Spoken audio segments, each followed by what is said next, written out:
Hey guys, it's Jane. It's Friday today, so I'm going to do a Friday reads.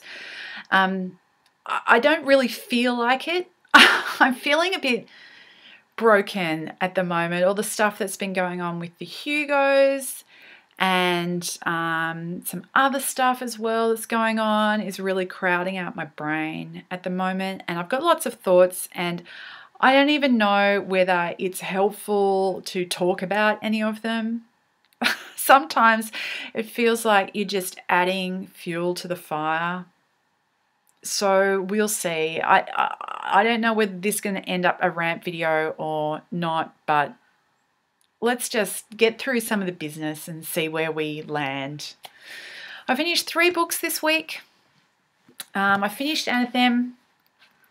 I'm hoping that I'll actually get myself together to do a standalone review of this. So I'm not going to talk about it any length now. I'm just going to say I loved it. So, I know you're all shocked and surprised by that, but it's true. It's a Neil Stephenson book that I loved. So, yeah, how about that? The second thing that I finished this week was The Mangle Street Murders by M.R.C. Kasassian.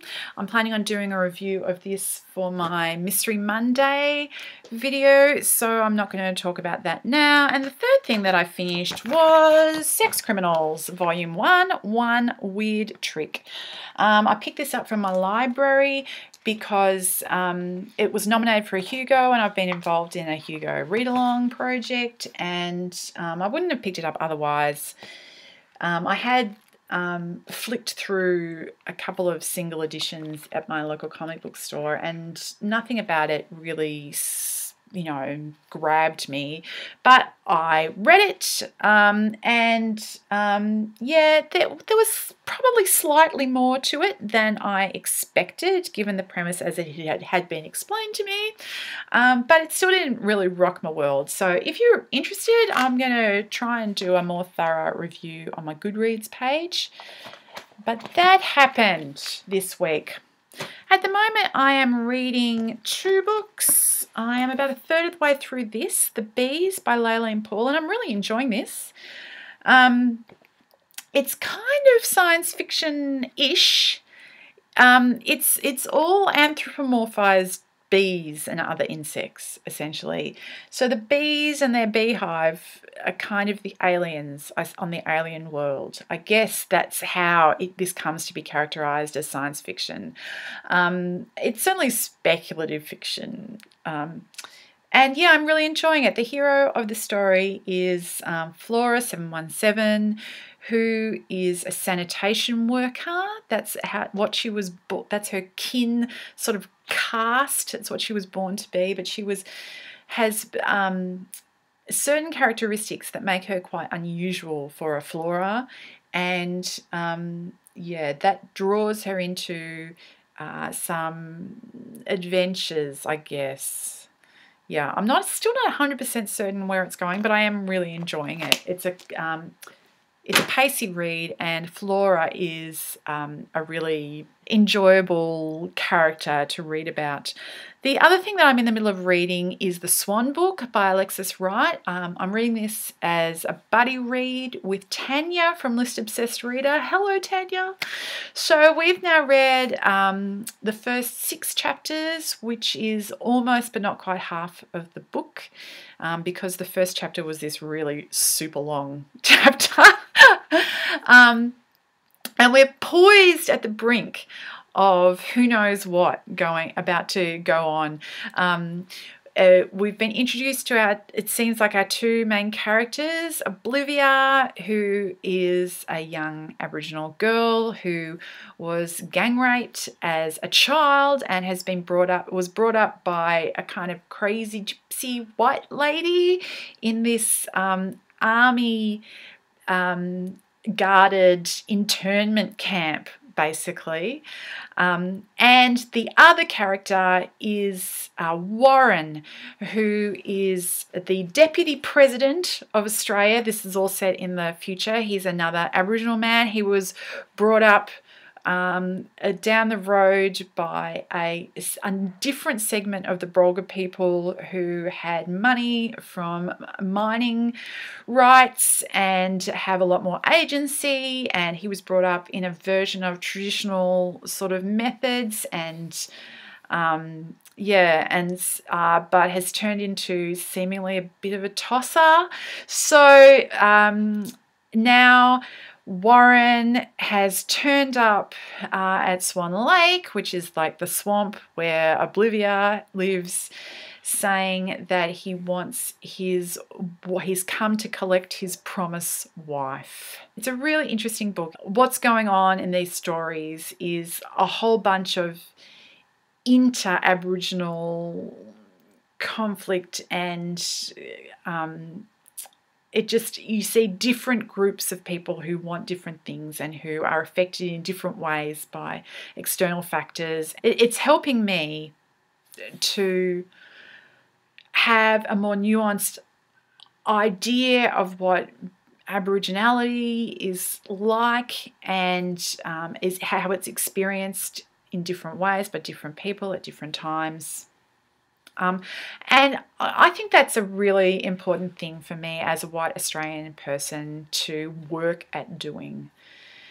Which leads me into one of the other things that's been going on, which is there's been another flurry of people talking about diversity in books and reading and in BookTube. Elizabeth from Books and Pieces made a really thought-provoking video a couple of days ago about why she has become uncomfortable with talking about diversity statistics, and the fact that doing this, making data out of these artworks, is kind of otherizing. I understand what she's saying, and I've actually felt a little bit of this. I've been trying to collect statistics just for myself. I haven't been publicizing mostly my statistics. I did one sort of pie charts addendum to one of my videos earlier in the year, but I decided that actually I didn't want to continue doing that.